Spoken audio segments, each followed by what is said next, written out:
नमस्कार प्यारे बच्चों, आज आपका रिजल्ट आया है और एक बहुत गंभीर समस्या पर बात करने के लिए मैं आपके सामने हूं।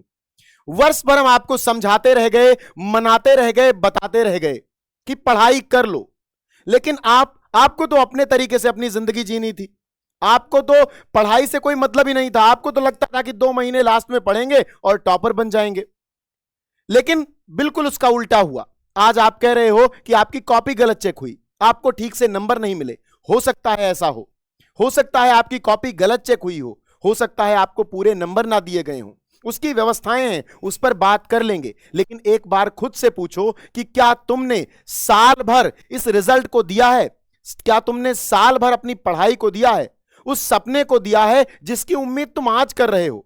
वो टॉपर बनने की उम्मीद, फर्स्ट रैंक पर जाने की उम्मीद, सेकंड रैंक पर या टॉप 10 में आने की उम्मीद। क्या तुम उतनी मेहनत कर पाए हो? तुम्हारा जवाब होगा नहीं। और अगर ये नहीं किया है तो अब इसकी जिम्मेदारी भी तुम्हारी होती है। मैं ये बताऊंगा तुमको कि अगर तुम्हें लगता है कि तुम्हारी कॉपी गलत चेक हुई है तो उसको सही कैसे करो। ये मेरी जिम्मेदारी है कि मैं तुमको बताऊं।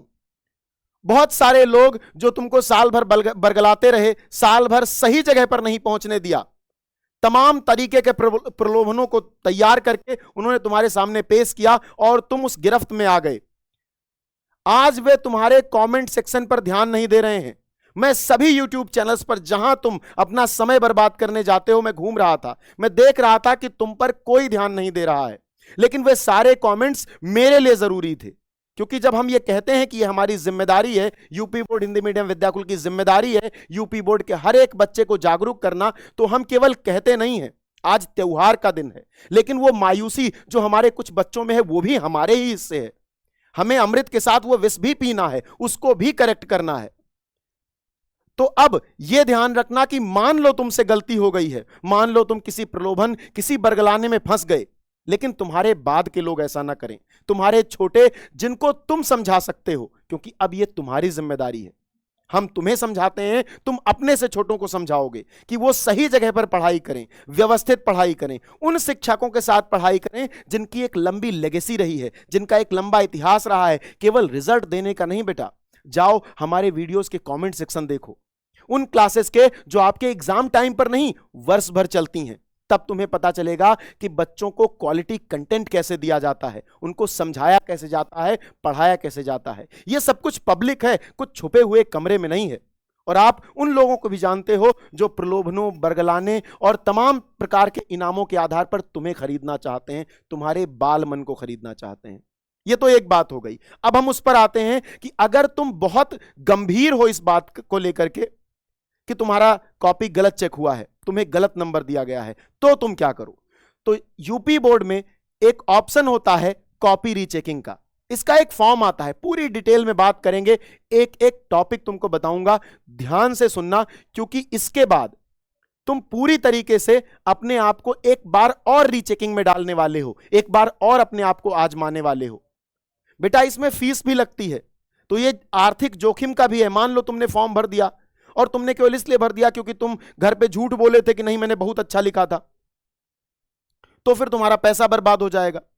और अगर सही से चेक हो गया और कहीं तुमने कोई क्वेश्चन गलत कर रखा होगा, स्टेप मार्किंग में नंबर मिल गया होगा, वो भी कट जाएगा। तो गलती मत करना। बहुत भरोसा होगा तो ये स्टेप आजमाना, तुम्हें तुम्हारी कॉपी के पूरे नंबर मिलेंगे। इसे स्क्रूटनी कहते हैं। आप जानते हो स्क्रूटनी के बारे में, आपने बहुत बार सुना होगा। इसे स्क्रूटनी कहते हैं और यूपी बोर्ड, उत्तर प्रदेश माध्यमिक शिक्षा परिषद इसे संनिरीक्षा के नाम से लिखता है। इंग्लिश में इसे स्क्रूटनी कहते हैं और हिंदी में संनिरीक्षा कहते हैं।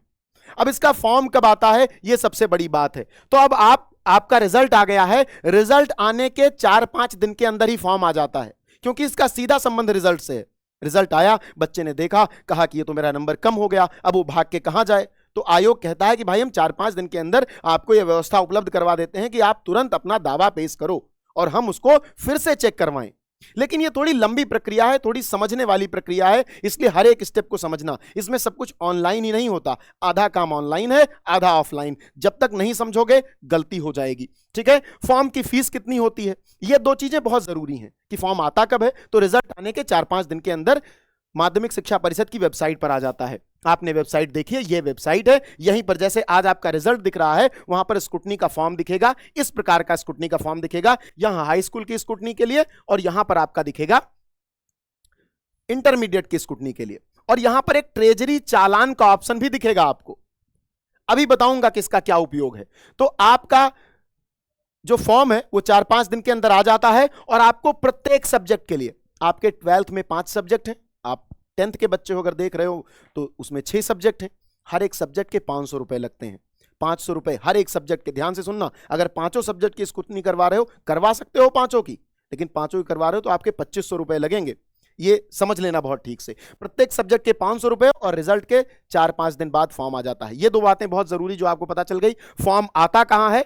तो upmsp.edu.in जो आपके उत्तर प्रदेश माध्यमिक शिक्षा परिषद की वेबसाइट है, वहीं पर आपका फॉर्म आता है और इस प्रकार से कुछ पोर्टल आपको दिखता है। इस पोर्टल में आपको हाई स्कूल और इंटरमीडिएट की संनिरीक्षा अर्थात स्क्रूटनी का ऑप्शन मिलता है। आप चाहे इस पर क्लिक कर सकते हो, चाहे इस पर क्लिक कर सकते हो। अब अगर आप इंटरमीडिएट में हो, आपने इस पर क्लिक किया तो वहां पर आपसे आपका रोल नंबर मांगेगा और डिटेल्स मांगेगा, जिससे आप उससे लॉगिन कर पाओ। वो सारी डिटेल्स जैसे आपकी जन्मतिथि हो गया, रोल नंबर हो गया आदि आपसे मांगेगा, आप इस पर लॉगिन कर पाओगे और वहां ऑप्शन में चुन पाओगे, जैसे Hindi, English, physics, chemistry, mathematics या बायो। अब आपका मैथ्स है या बायो, उसमें से एक आपको चूज करना है, वहां टिक करना होगा और जैसे जैसे आप टिक करोगे नीचे अमाउंट ऐड होता जाएगा। 500, 500, 500, 500, 500, 2500 हो जाएगा। 2 फॉर्म भरा तो 1000 रुपए, 3 भरा तो 1500, 1 भरा तो 500। ठीक है, उसके बाद आपको क्या करना है, वहां पे सारी डिटेल भर के फॉर्म को सबमिट कर देना है। वहां फॉर्म सबमिट हो जाएगा, फिर आपके पास प्रिंट का ऑप्शन आएगा, आपको फॉर्म को प्रिंट कर लेना है। यह भी मैं आपको बता देता हूं, आपको फॉर्म को यहां प्रिंट कर लेना है। अब पेमेंट कहां होगा सर? तब इसका जरूरत पड़ती है आपको ट्रेजरी चालान की।